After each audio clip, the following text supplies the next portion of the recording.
Okay guys, first step in getting packed for an away race is literally lay out everything in order that you will use it on race day. I also used an app called Checklist Plus, which I've built out in terms of swim, bike and run. I'll drop in some screenshots here just to demo.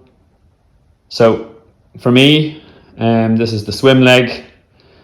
You'll start off, I always use a two-piece tri-suit when I race, essentially for ease of toilets when you are actually on the bike and on the run, and also it's a little bit more comfortable.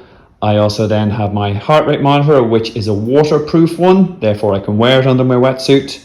Obviously my wetsuit, I have my hat, which mainly for training swims beforehand you have to wear the IRONMAN hat, but if it's cold I probably will use two hats, and also useful in anchoring the goggles. I'll show that in another video. I also have my neck guard over there, again because I suffer from neck rash. Check out my how to avoid neck rash video. And the other bits and pieces that are here, I have baby oil, mainly because I will put that on my arms and my legs, which actually makes the wetsuit come off easier. Yes, I know everyone says it damages the wetsuit, but been using it for years, never had any problems with my arms or legs in a wetsuit. I also have a bit of training kit as well, because I'm obviously going to be doing some practice swims beforehand. So there's my jammers and a spare pair of goggles, and also I have my kind of wetsuit transport bag. That's all that will go into the swim bag. Now, next up, let's check out what we're packing for the bike.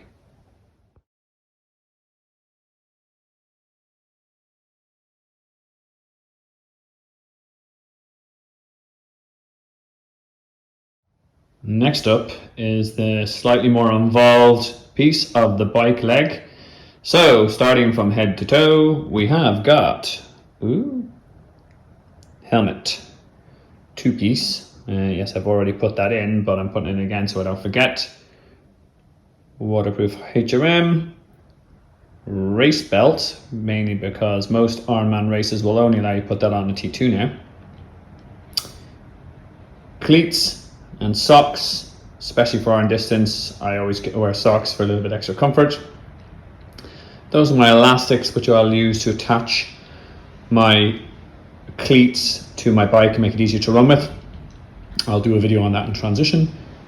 Talcum powder to put on my cleats as well to help my feet dry when my socks are slightly wet. Emergency punch spares, tire levers and kit. Some pieces of equipment just in case I kept me put on my pedals after the trip. I've got my hydration bottles. My nutrition, there's a box of Morton gels, and there's my Nutrigrain bars, which will be my food of choice. Some things I may or may not need: sunscreen, spare cycling jacket, which I'll put in the blue bag anyhow, just in case it is cold. Tailwind I will use, and this, you can never go wrong with having some tape. That is what the bike packing looks like.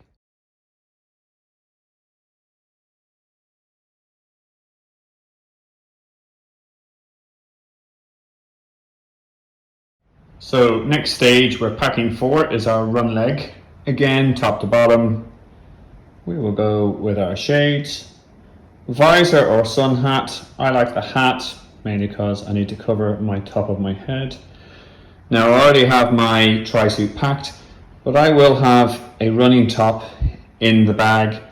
Again, if the weather's turned from the bike leg and it's colder, I want that extra bit of warmth, I'll take it on board. If I don't use it, I leave it in the bag.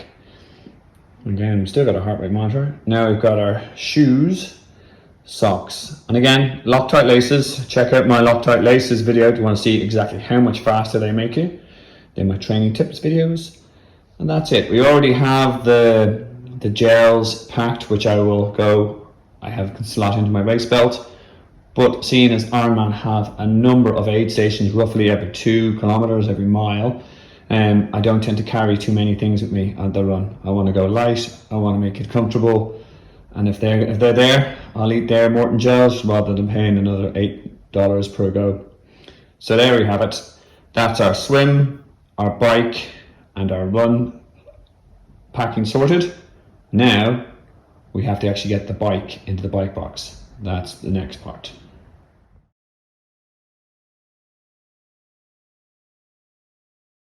Okay, hi guys, Coach Steve with the final part of the how to pack for your Ironman video. Now we're going to actually get the bike into the bike box on. A little bit of a cheat here because it's unbelievably easy.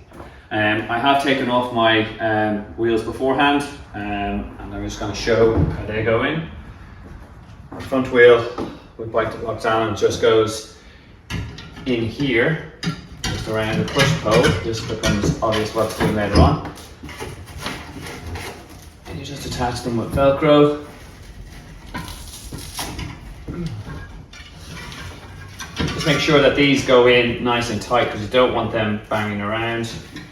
The Velcro gives you the option of tightening as much as possible. Another quick tip is actually do let the pressure of the tires out, because what happens if and this is go for a transatlantic flight, so I don't want the tires expanding and bursting and giving me another or to go overboard. Okay,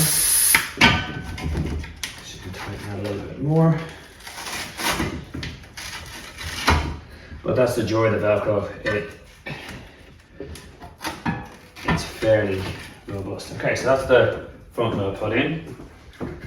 Back wheel, again, you have your cassette pointing down. Again, around the crush pole. You've got a load of different Velcro to hold this lad in place as well.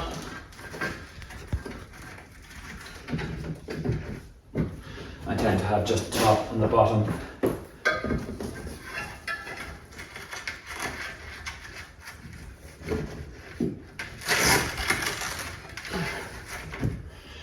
Okay, and as with the front tire, we just let the pressure out.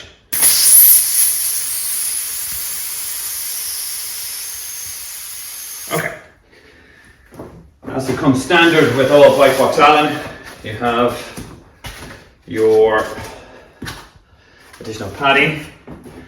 That just goes. Where are you going to go? What was that? Okay.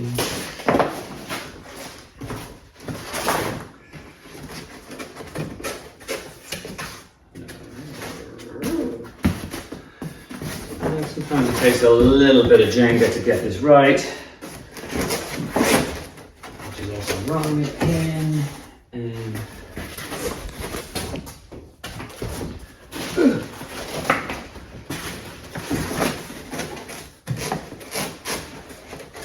There we go. Okay, all right. So that's all sorted. Two wheels sorted. The padding's on. So it's very, very simple getting the frame in. By the way, seeing as I have disc brakes, I have put the stoppers in there just to stop if the disc brakes don't have anything to prevent them touching, they lock up. So I have a Cervelo P5. As you can see, nothing is taken off. Actually, my pedals are taken off, but that's it. Right, so lay the bike down, and the joy of the Velcro straps is you can just hold everything in place. Now, a little bit of a tip I have is because I'm worried about the chain chipping the frame, what I have is a little bit of padding and some tape. So I'm going to put that over the chain, so that will stop the chain banging around in transit, which is the only real movement that's going to happen. And then you use the Velcro to hold the padding in place. It doesn't get simpler than that. There we go. And again, I advise using all of the, thanks to my beautiful assistant for making me giggle. Okay, I have no time to reshoot this. It's okay, real life. And use as many of the Velcro straps to hold the various parts of the frame in place. And it just means it will minimize any movement in flight. But again, once you see it close over, you'll see that it's not really going to move. So that's stuck in there. So that's it. That's getting the bike in the bike box. But now the joy is, see, as from the other video, I've already packed my run bag. This now becomes padding to protect the bike. We also have bike bag with that underneath the frame, keep everything there. Some bits and pieces here, my hydration. And my wetsuit. Okay. So previously with old bike box Allens, you had to kind of it was very, very carefully lower in the crush pole to make sure it lined up. With this version, it literally does it for you. Okay? That's that. The only other tip I'll give you is, don't lock the, don't forget this part of the assembly. As I said, we are live. So again, it does go in here. A little bit easier this time. I didn't have to mess around. I'm glad we did that because I also want to show you. As you can see, I've taped down my air tag, which I'll show you and should help me track where the bike box is in transit. So as you see, it closes over. Only tip I have then finally to wrap up is don't lock here. Because if airport security sees something's locked, they tend to smash open the lock and rummage around. Just use cable ties because they can cut them open easily and then they're a little bit more gentle. That's it, guys. Have a really good trip with your to your Ironman, and thanks for watching.